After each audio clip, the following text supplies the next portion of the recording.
You weren't always a pastor. You were a factory worker in Pyongyang. You worked 6 days a week. You attended the mandatory political meetings on Sundays. You clapped when everyone clapped.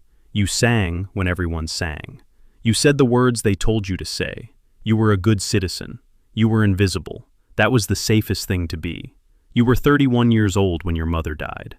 She died quietly, in the night, in the small apartment you shared with her and your younger sister. Before she died, she pressed something into your hand, a small, worn piece of paper, folded many times, soft at the edges from years of handling. You unfolded it in the dark after she stopped breathing. You couldn't read it until morning.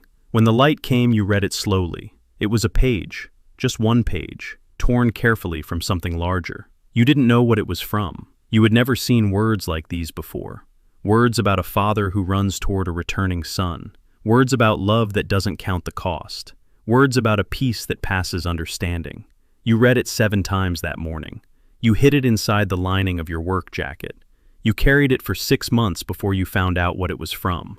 A man at your factory, older, quiet, the kind of person nobody notices. You saw him once reading something small and hidden in his palm during lunch break. You recognized the way he held it, the same way you held your piece of paper. Careful, secretive, like it was the most valuable thing he owned. You sat beside him. You didn't say anything. You just took out your folded paper and opened it on the table between you. He looked at it for a long time. Then he looked at you. Then he looked around the canteen slowly, carefully. Then he said very quietly, "Come to my home on Thursday evening. Tell no one." There were 7 people in his apartment. They sat in a circle on the floor. No lights except one small candle. They spoke in whispers. They read from tiny handwritten pages. Copies of copies of copies. The ink faint, the paper thin. You didn't understand everything, but something in your chest opened up like a door you didn't know was there. You went back the next Thursday, and the next, and the next. 2 years passed. The group grew slowly. 8 people, then 11, then 15. You moved locations every few weeks, a different apartment each time. You memorized the address and then forgot it as soon as the meeting was over. You never wrote anything down. Writing things down got people killed. The older man, his name was Brother Shin, though you never used names outside the group. He began asking you to speak, to explain the passages, to pray out loud. You were terrified the first time. Your voice shook so badly you could barely form words. But the others listened, really listened, like every word mattered, like they were drinking water after a long drought. Brother Shin pulled you aside after one meeting. He put both hands on your shoulders. He looked at you very seriously. "God has given you a gift," he said. "A gift for this place and this time." You shook your head. You told him you were a factory worker. You told him you had no training, no education in these things, no idea what you were doing. He smiled. He said, "None of us do. That's never stopped God before." 3 months later, Brother Shin was arrested. You found out on a Tuesday morning. Someone in the group sent the signal, a specific way of folding a piece of paper left in a specific place. You spent the whole day at work with your hands shaking. You didn't know if Brother Shin would talk. You didn't know if he even knew enough to endanger the group. You went home. You sat in the dark. You prayed for the first time in your own words without a written page in front of you. You didn't know what you were doing. You just talked, like talking to someone in the room with you. The group looked to you after that. You didn't choose this. You didn't want this. But they looked at you, and you couldn't look away. You became the pastor. You reorganized everything. You split the group into cells, 3 people, 4 people maximum. Each cell met separately. No cell knew the other cells. If one person was arrested, they could only endanger 3 or 4 others, not 15. You created a new signal system. You changed locations more frequently. You started memorizing entire passages so you needed no paper at all. The group kept growing. You didn't advertise. You didn't recruit. But people found you the way you found Brother Shin, through a folded piece of paper, a quiet word, a recognized look in someone's eyes. By the end of the 3rd year, you had 6 cells, 31 people, meeting in apartments, in storage rooms, once in the back of a truck parked by the river. You baptized people in bathtubs, in the dark, in whispers. You married a woman named Sujin. She already knew. She had been in one of the cells before you even met her. You didn't have to explain your life to her. She already lived it. On your wedding night, you sat together on the floor of your small apartment and memorized passages together until midnight. That was your honeymoon. You had a son. You named him Daniel. You didn't tell Daniel anything until he was 6 years old. 6 years old was the age Brother Shin had told you. Old enough to understand, young enough to learn to keep secrets without thinking about it. You told him quietly one night when your wife had taken him to the kitchen for water. You told him that your family believed in someone the government didn't want them to believe in. You told him this was a secret he could never tell anyone. Not his friends, not his teacher, not anyone. He looked at you with very serious eyes. He nodded. He never told anyone. The raid started in your district in the 5th year. 3 families taken in 1 week from a neighborhood 2 kilometers away. You didn't know if it was connected to your group or random. You moved every cell to new locations. You went 3 weeks without meeting anyone. You communicated only through the signal system. One of your cell members, a young woman named Ara, stopped responding to signals. You waited 2 weeks. Nothing. You had to assume the worst.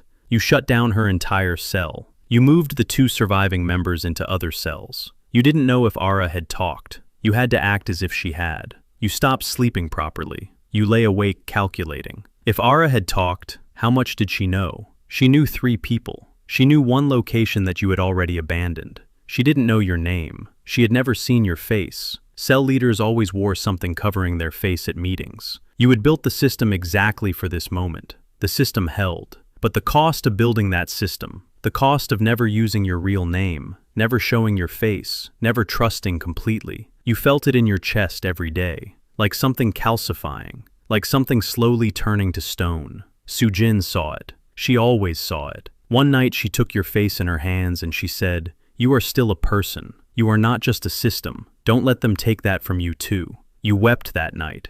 You hadn't wept in 2 years. You didn't know how much you needed to. In the 7th year, a new member joined one of the cells. Young man, early 20s, earnest, asked good questions. Something about him made you uneasy. You couldn't name it, just a feeling. Something slightly too smooth about his answers. Something slightly too interested in how the network operated. You removed him from the cell quietly. You told the cell leader he had moved away. You watched. 2 weeks later, there was a raid on an address 2 blocks from where that cell had been meeting. Not the right address, but close. Too close. You moved everyone again. You shut down 2 cells entirely and rebuilt them from scratch, with new locations and new signal systems. The young man never came back. You never found out for certain. You didn't need to. In the 9th year, your son Daniel turned 15. He came to you one evening. He sat across from you very seriously the way you had sat across from him when he was 6. He said, "I want to help.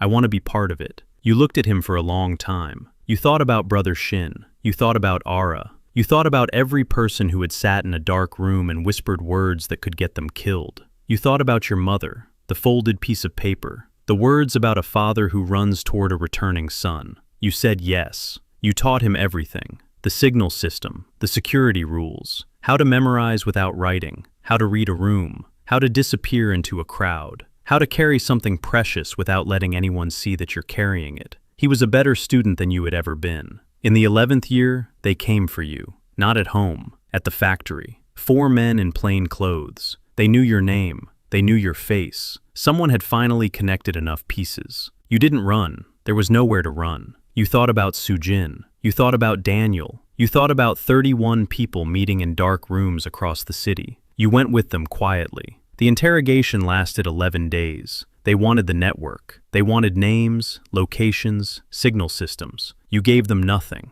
Not because you were brave. You were more frightened than you had ever been in your life. But because you had built the system exactly so that you could give them nothing. You genuinely didn't know most of the names. You genuinely didn't know most of the locations. You had built it that way on purpose. On the 11th day, they moved you to a camp. You spent 4 years in the camp. You don't talk about what happened there. There are no words for what happened there. But here is what you will say. In the darkest place you had ever been, in conditions that were designed to strip every human thing from you, you found that the one thing they could not take was the thing that lived inside your chest. The words you had memorized, the passages, the prayers. They could take your freedom, they could take your health, they could take years of your life. They could not reach inside your chest and take what was there. You prayed every night in silence. You recited every passage you had memorized. You held church in your own mind, alone in the dark, and no guard ever knew. When you were released, you were 53 years old. You were thin and broken in body and completely unbroken in everything else. Sujin was waiting.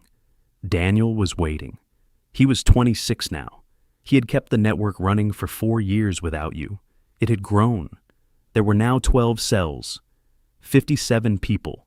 You stood in the doorway of your apartment and you looked at your son and you didn't have words. He looked back at you. He had your mother's eyes. He had Brother Shin's quietness. He had something of his own that you couldn't name, something forged in 4 years of carrying what you had built. You stepped inside. You sat on the floor. Your family sat beside you. You recited the words about the father who runs toward the returning son. Your voice shook the whole way through. You didn't stop. You never stopped.